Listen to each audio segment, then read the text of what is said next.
축복합니다.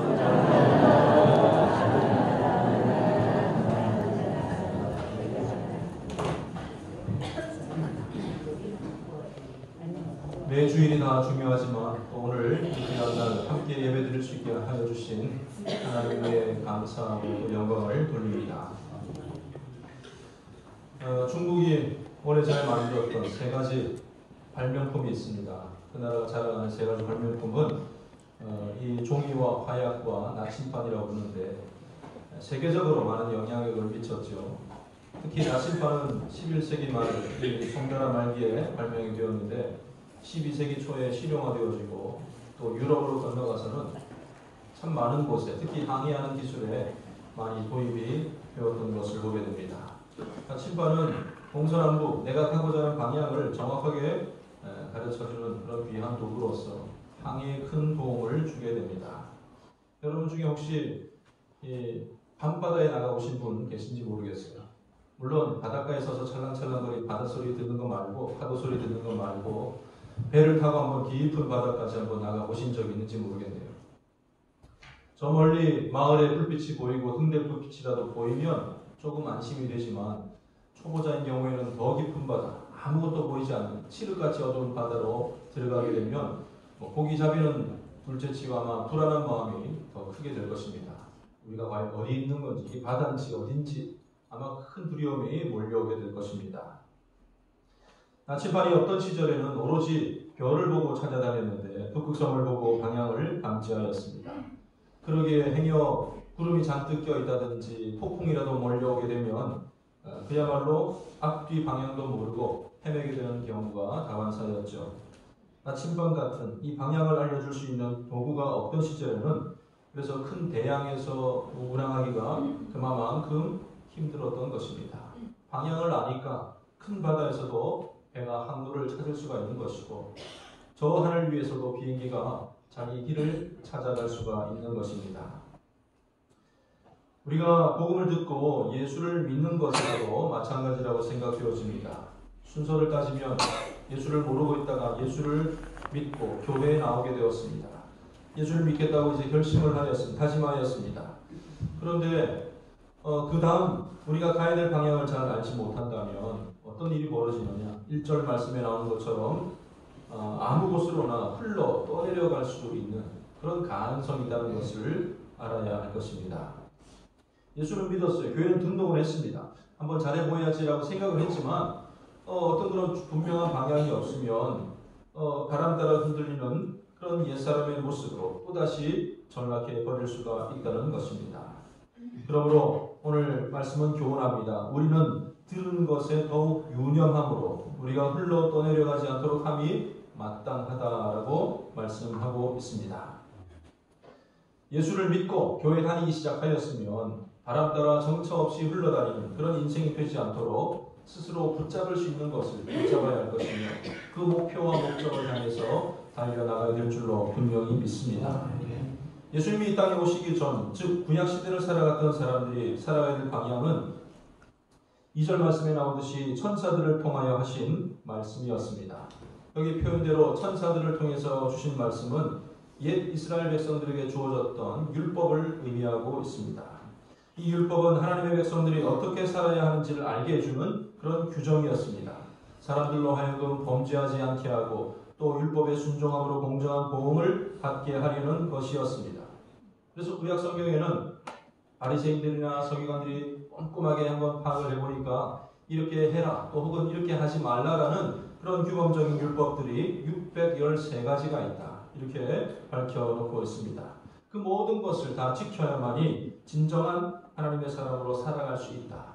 그렇게 주어졌는데 그러나 사람들은 그 율법의 무게 앞에 참 짓눌릴 수밖에 없었습니다. 범죄한 인간, 연약한 인간들에게는 그 율법을 온전히 지킬 수 있는, 지켜질 수 없는 어떤 그런 무거운 짐이 되고 말았던 것이죠. 야, 내가 연약한 존재구나. 내가 이렇게 부족한 사람이구나 라는 것만 깨닫게 하는 그런 도구에 불과하였습니다. 그러나 예수님 이후로 우리에게는 구원의 복음이 임하게 되었습니다. 하나님께서 세상을 사랑하셔서 독생자를 보내사 우리 죄를 대신하여 죽게 하신 것입니다. 인류의 모든 죄값을 다 치러주시고 주를 믿는 우리에게 영생을 허락하여 주셨습니다. 예수를 영접하고 그 이름을 믿는 자들에게는 하나님의 자녀가 되는 권세를 허락하여 주셨습니다. 예수님을 통하여서 참된 생명, 영생을 얻고 이 땅에서도 하나님의 은혜와 인도하심을 입게 된 저와 여러분들인 줄로 분명히 믿습니다.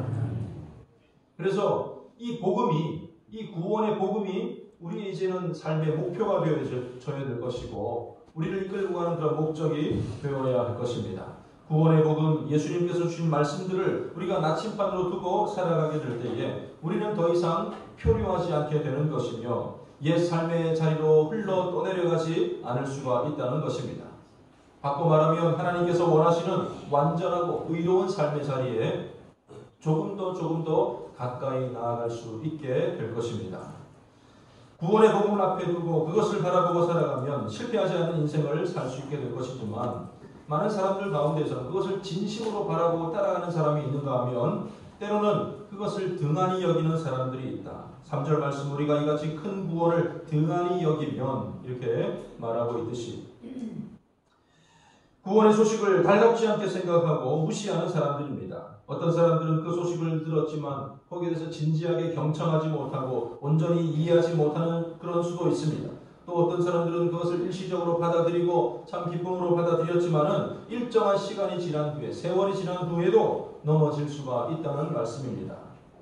예수님께서는 이러한 사실을 한 가지 비유를 통하여서 우리에게 알게 하셨는데 마태복음 13장 말씀 보면 예수님께서 씨 뿌리는 자의 비유를 들으라 라고 말씀을 주셨습니다. 구원의 복음, 우리를 생명으로 인도하는 이 복음의 말씀을 뿌려지긴 하였는데 그 복음의 씨가 참 질이 좋은 것이지만 뿌려진 장소가 길가라고 말씀하십니다. 아무리 좋은 씨야도 사람들이 밟아서 단단해진 흙이라든지 혹은 아스팔트나 포장된 도로에 떨어져서는 뿌리를 내릴 수가 없는 것입니다. 목표할 수가 없는 거예요. 이리저리 굴러다니다가 그 씨는 새들에게 쪼아먹히고 맙니다. 그 씨가, 구원의 씨가 돌밭에 뿌려지기도 하는데 말씀을 듣고 일시적으로 기쁨으로 받기는 하지만 돌밭이다 보니까 뿌리가 깊지 못하는 거예요.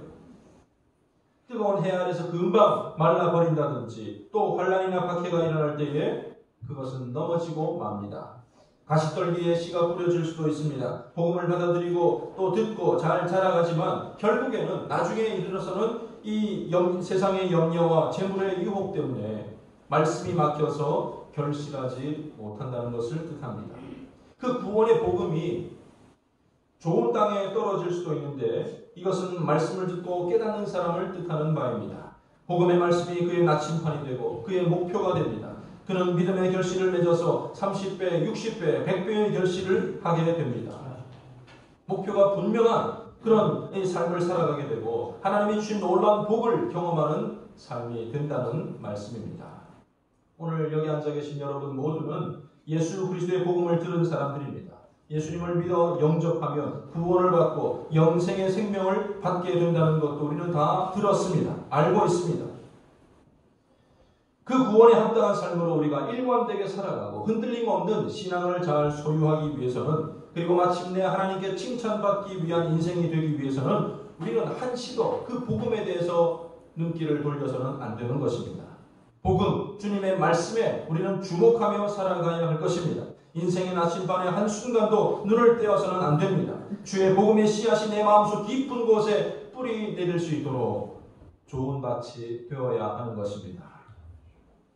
그 말씀이 내 속에서 역사하여서 30배, 60배, 100배의 결실을 맺는 저와 여러분들의 삶이 되시기를 주님의 이름으로 간절히 축원합니다. 네. 그런데 없었으면 좋겠지만 혹시 우리 가운데 길가와 같은 그런 마음을 가지신 분들이 있을지도 모르겠습니다. 지난주에 초청잔치를 했는데 혹시라도 그런 건지 모르겠어요. 아이고 내가 오긴 왔는데 친구가 권유해서 오고 가족들이 권유해서 하도 그냥 이 부탁을 해서 오긴 왔는데 내가 그 말씀 듣나 봐라. 성경 말씀 믿나 봐라. 절대 하나님의 말씀은 믿지 않고 요만큼만 하겠다. 이렇게 작정하는 사람들입니다. 이 사람들은 참으로 불쌍한 사람들인데 교회 근처는 맴돌았어요. 교회 사람들은 잘 알고 있습니다. 그러나 그는 결국 구원과는 상관없는 그런 자리에 빠지고 말 것입니다. 성도들 가운데 때로는 돌밭과도 같은 마음들이 있습니다. 축복의 말씀, 위로의 말씀, 내 마음을 편하게 해주는 말씀을 들을 때는 좋았는데 예수 믿는 것에 있어서 고난도 뒤따르고 희생과 헌신이 필요하다는 것을 아는 순간 뭐 이런 것도 다 있냐? 신앙을 포기해 버립니다. 내가 마음에 드는 말씀만 듣고 마음에 드는 사람들과 교제하다가 행여 내 생각과 다른 것을 만나게 되면 결국 그 신앙을 포기해 버리고 다른 곳을 쳐다보는 그런 사람들도 존재한다는 것이죠. 가시떨기 같은 마음들도 있는데 어린 시절 예수를 잘 믿었습니다. 그리고 신앙생활 빠짐없이 잘 해왔습니다. 중고등부를 지나고 청년부가 되었을 때에 세상을 점점 더 알아갑니다. 아니, 세상에 점점 동화되어 갑니다. 야, 이게 전부가 아니구나. 믿음이 전부가 아니구나. 돈이 있어야 큰 소리 치는구나. 좋은 직장이 있어야 장가도 가겠구나.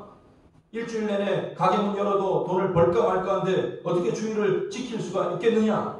이런저런 생각들과 염려들 때문에 그는 결실에 이르지 못한다는 것이죠. 오늘 말씀에 비추어 본다면 세상 속으로 흘러 떠내려가고 마는 것입니다. 사랑하는 성도 여러분, 여러분들은 예수를 믿고 무엇을 얻기를 원하십니까? 예수를 믿으면 어떤 일이 벌어지게 될 것이라고 기대하셨습니까? 예수 믿으면 천국 갑니다. 예, 맞는 말입니다. 확실합니다. 그런데 그 말 가운데 과정이 생략되었습니다. 우리가 예수 믿고 천국 가게 될 것이지만 천국 가기까지 믿는 사람다운 모습으로 이 땅을 살아가는 그 과정이 있다는 것을 결코 잊어서는 안 될 것입니다. 예수 믿고 복 받는다는 것은 예수 믿는 것 자체가 복이라는 말이지, 예수 믿는 사람은 항상 재물에 구애됨도 없고 병원 신세 단 한 번도 짓지 않고 운전을 해도 사고 한 번 나지 않고 건강한 삶을 산다는 것을 뜻하지는 않습니다. 예수 믿는 것이 복이에요. 주와 함께 기뻐하기도 하고 주와 함께 슬픔도 맞이합니다. 건강하게 주를 섬기기도 하지만 연약한 가운데서도 주를 의지하며 살아갈 수가 있습니다. 예수님 때문에 희생하기도 하고 원수도 사랑하며 살아갑니다. 세상의 재물과 권세를 의지하지 않고 주의 일에 힘쓰며 살아갑니다. 희생하고 섬기고 봉사하고 사랑하며 때로는 예수님 때문에 멸시를 당하고 어려움을 당하는 그 길이 우리 앞에 다가올지도 모른다는 것이죠. 그러나 이런 것들 때문에 흘러 떠내려가지 마시기를 바랍니다. 야, 이런 것도 있었구나. 예수 믿으면 다 좋을 줄 알았는데 내 마음에 들지 않는 부분들도 있었구나 라고 실망하지 마시기를 바랍니다. 놀라운 것은 하나님께서는 고난을 통해서도 내게 꼭 필요한 것을 허락하여 주시고 내가 꼭 거쳐야 될 그런 과정들을 우리에게 예비하시고 허락하여 주시는 줄로 믿습니다. 430년이라는 대부분의 시간을 애굽의 노예로 학대받아며 살았던 히브리인들은 아마 그 마음 가운데 자나깨나 자유를 갈망하였을 것입니다. 그런데 하나님께서는 어느 날 모세를 통하여서 너무나도 극적으로 홍해를 통과하여서 이스라엘 모든 민족들에게 자유를 허락하여 주셨습니다. 모두가 얼마나 기뻐했는지 모릅니다. 얼마나 감사하고 감격했는지 모릅니다. 그런데 얼마 지나지 않아서 백성들은 의구심을 가집니다. 야, 이런 게 진정 자유였냐? 광야에서 이렇게 하루하루 그냥 앵벌이 하듯이 이렇게 하루 만나만을 기대하며 살아가야 되는 것인가? 이게 참 계획성도 없고 아무것도 없고 내일이 보장되지 않는 것 같고, 물론 하나님께서는 그들에게 가나안 땅을 목표해 주셨고 들어갈 것을 계획해 놓으셨지만 백성들은 그거 보지 못했던 거예요. 그저 그냥 목표를 잃어버리게 됩니다. 그래서 하는 말이 오히려 내가 노예되었을 때가, 자유를 잃었을 때가 오히려 더 좋았다라고 생각하면서 애국을 그리워하는 참 어처구니 없는 상황들을 보게 됩니다. 말씀에 깊이 박히지 못하고 뿌리채 뽑히고 말았던 것이죠. 흘러 떠내려가고 말았다는 말씀입니다. 하나님은 우리를 일부러 고난을 받아라, 고통을 받아라, 뭐 이렇게 우리를 학대하거나 그렇게 하시는 분은 결코 아니십니다. 저 천국뿐만 아니라 이 세상에서도 복되고 편안한 삶으로 우리를 인도하여 주실 줄로 믿습니다. 우리의 더 성숙함을 위해서, 우리가 더 장성해지기 위해서 때로는 시련도 허락하시지만 결국 우리에게 좋은 일을 주시기 위하여서 행하십니다. 이런 큰 어려움이 아니라 할지라도 이제 각 예수를 믿기 시작한 사람들은 그리스도 안에서 시작한 새로운 삶의 모습들보다는 옛 삶의 모습이 더 편안할 수가 있습니다. 결단하고 다짐하고 교회를 왔는데 이거 한두 번 할 일이지. 야, 일요일 아침에, 일요일 오전에 그냥 늦잠 자고 TV 보고 이렇게 편안하게 누워있는 게 얼마나 좋은데 뭐 이렇게 차려입고 꼭 교회를 가야 되겠느냐. 그 시간을 일정하게 가야 되겠느냐. 그것도 1년에 한두 번이면 됐지 매주 52주를 이렇게 꼬박꼬박 가야 되겠느냐. 참 불편하다. 내가 언제부터 예수 믿었다고 일요일마다 교회 나가고 헌금 생활하고 봉사하고 섬기겠나. 그래서 예수를 믿을까 하다가도 신앙생활을 해볼까 하다가도 옛날로 돌아가는 그런 사람들을 종종 발견하게 됩니다. 그러나 우리가 예수를 믿는 것은 하다가 말아도 되는 그런 것이 아닙니다. 우리는 참 진리가 무엇인지 참 생명이 무엇인지도 모르고 살다가 비로소 그것이 무엇인지를 깨닫게 된 것입니다. 끝까지 가야 될, 끝까지 도착해야 될 목표 지점을 발견하게 된 것입니다. 도착하기만 하면 영원토록 보장되는 영생이 우리 앞에 놓여져 있는데 그것을 발견하고도 나중 일이니까 실감이 나지 않으니까 라고 하면서 돌이킨다는 것은 참으로 억울한 일 아니겠습니까? 우리는 흘러 떠내려가지 않고 구원의 복음을 향하여서 항상 방향을 잡고 그 길로 살아가야 할 것입니다. 복음의 이 방향으로 잡고 살아가는 사람들은 세상의 가치를 뛰어넘는 그런 결단과 선택을 하며 살아갑니다. 대표적으로 우리 대원교회는 그런 사례가 있지 않습니까? 학생이 뭐하는 사람이 학생입니까? 배우는 사람, 학교 가서 공부해야 되겠죠. 그것이 원칙이고 교칙을 따르는 것이 원칙이겠지만 보편적인 생각이겠지만 복음의 나침반을 가지고 저 천국을 소망을 두는 사람들은 그 생각을 뛰어넘는 그런 일들을 벌이게 됩니다. 여러분들 다 아는 내용이겠지만 1949년도 국기 배례 거부 사건을 두고 하는 말입니다. 그 일로 인하여서 학교를 잘 다녀야 될 4학년, 5학년, 6학년 아이들이 36명이나 퇴학을 당하게 됩니다. 이번에 방송을 준비하면서 인터뷰하는 과정을 보면서 들어보니까 그냥 저 안에서 퇴학 이게 아니더라고. 중간 과정들이 있더라고. 그것을 계속 권유하기 위해서 복도에다 세워놓고 벌도 세우고 그냥 매도 매질도 하고 경찰들이 왔다 갔다 하기도 하고 이런 시간들이 얼마나 참 괴롭고 참 긴장이 되지 않았겠습니까? 친구들이 놀리고 비웃습니다. 너 예수 적당히 믿지 그렇게 믿느냐? 심지어 예수 믿는 부모들조차도 아니 왜 그렇게 유별나게 신앙생활을 하려고 그러느냐? 이런 말들을 했을지도 모르겠습니다. 그러나 그 어린이들은 비록 작은 믿음이 있을지 모르겠지만 구원의 복음이라는 지침을 따랐고 그것이 결국에는 영광스러운 결과로 나타나게 되었습니다. 비록 상상해 보건대 그때 그 일로 인해서 법이 개정되지 않았고 또 학교로 복교되지 못했다 할지라도 그리 아니하였을지라도 복음의 지침대로 살아간 사람들에게 하나님께서는 그 일을 기억하시고 놀라운 상급과 위로를 허락하여 주셨을 줄로 분명히 믿습니다.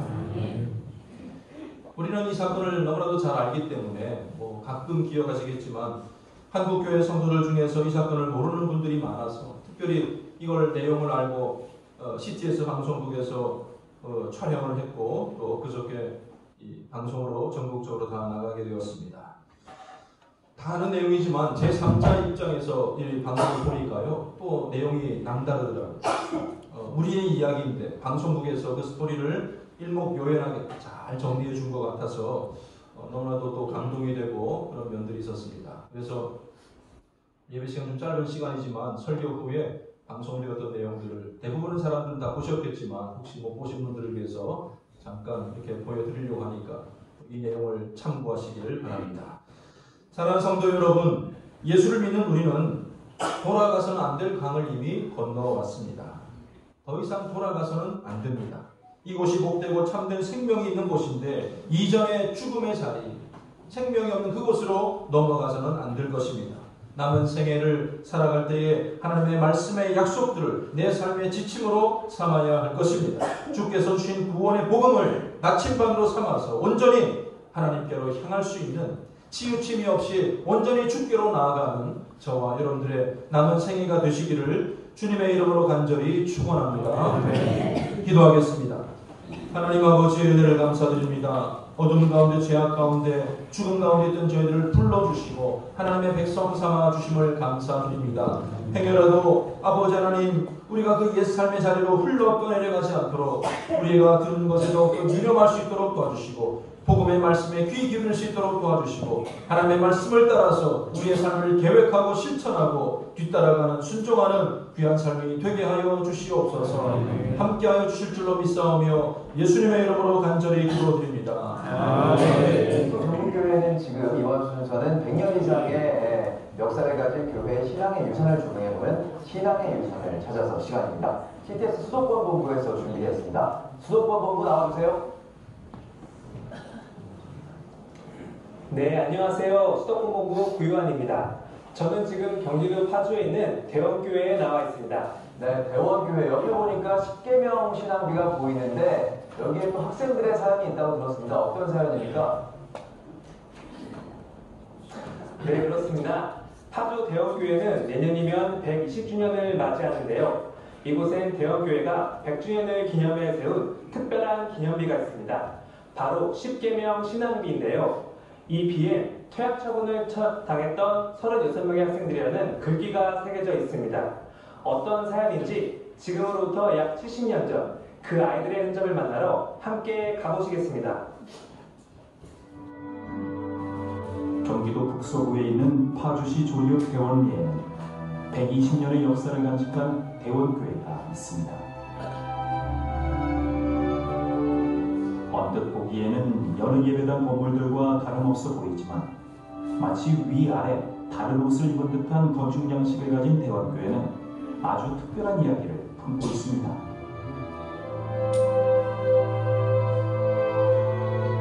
1901년 이 마을에 살던 배영윤 씨 등 주민 6명은 서울의 구파발을 오가며 장사를 하던 중 복음을 접했는데 그 후 마을에서 예배를 드리며 시작된 교회는 1904년 언더우드 선교사의 부흥 사경회 후 급속도로 성장했고 20평의 목조 초가 예배당을 건축하며 부흥 성장해 갔습니다.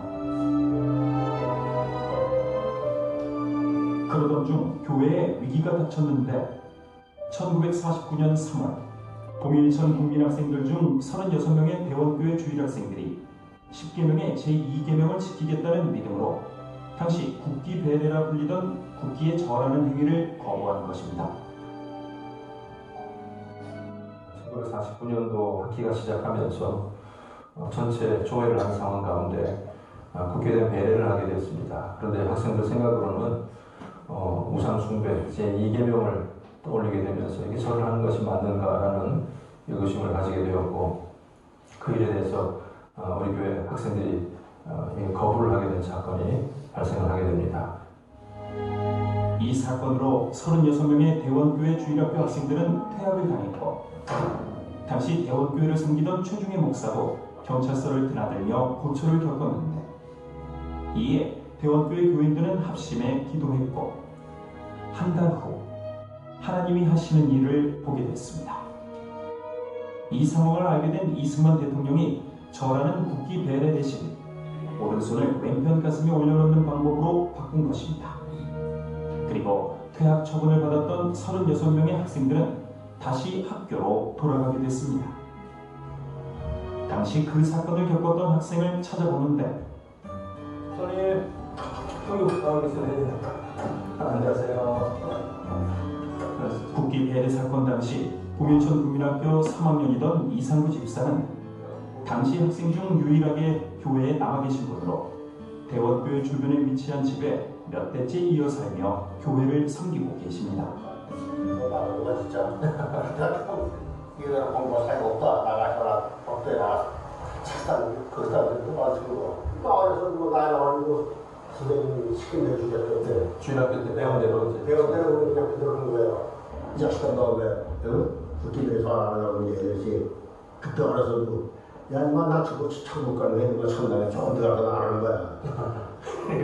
막 그래.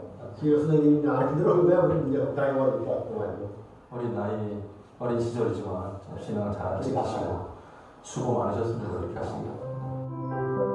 이번엔 당시 주일학교 교사였던 분을 찾아가는데 장로님 나와 계신데. 안녕하세요. 안녕하세요. 10계명 신앙을 강조했던 교사는 어느새 90이 넘었습니다. 그때 우리 장로님이 교사셨잖아요. 네. 어떠셨어요 그때? 야, 나는 치료하고 어떻게든지 가스트가 그 공부나 열심히 하라고요. 아버님이 그 어려운 시기에 그래도 신앙으로 이겨나가시고 그 교사로서의 사명을 잘 감당하셔서 주일학교 학생들이 그렇게 하나님의 그 말씀을 지켜가도록 인도해 주신 데 대해서 참 자랑스럽고 존경스럽게 생각합니다. 이렇게 올곧은 신앙을 지킨 70여 년 전 대원교회의 다음 세대들, 그 신앙의 유산을 간직하기 위해 대원교회는 설립 100주년을 기념해 앞마당에 10개명 신앙비를 세웠습니다.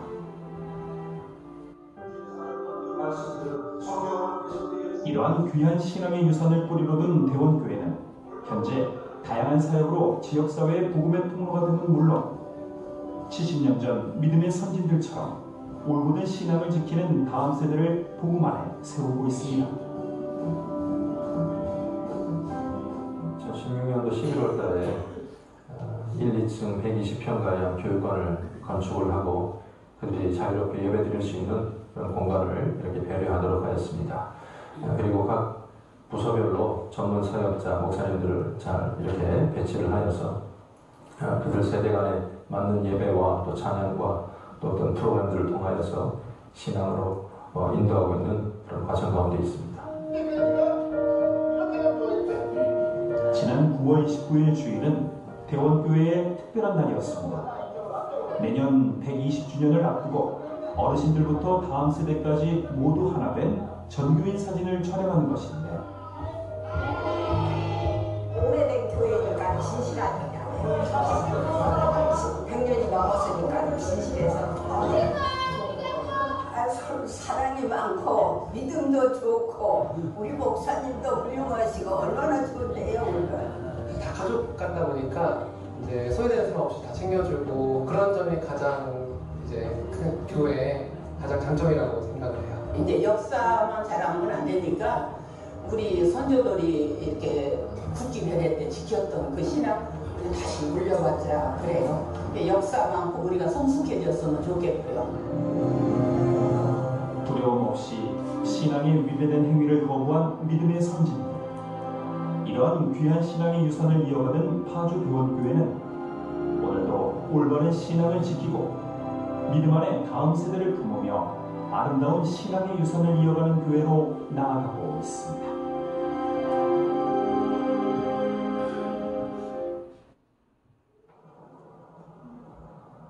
네, 귀한 신앙의 유산을 품고 있는 대원교회 김영권 목사님과 함께했습니다. 목사님 안녕하세요. 네, 목사님 70년 전 믿음의 선진들이 올곧은 신앙으로 다음 세대를 세웠는데요. 현재 대원교회는 어떻게 다음 세대를 키워가고 계신가요? 예, 다음 세대 교육에 대한 중요성을 우리 대원교회만큼 잘 알고 있는 교회도 없을 것입니다.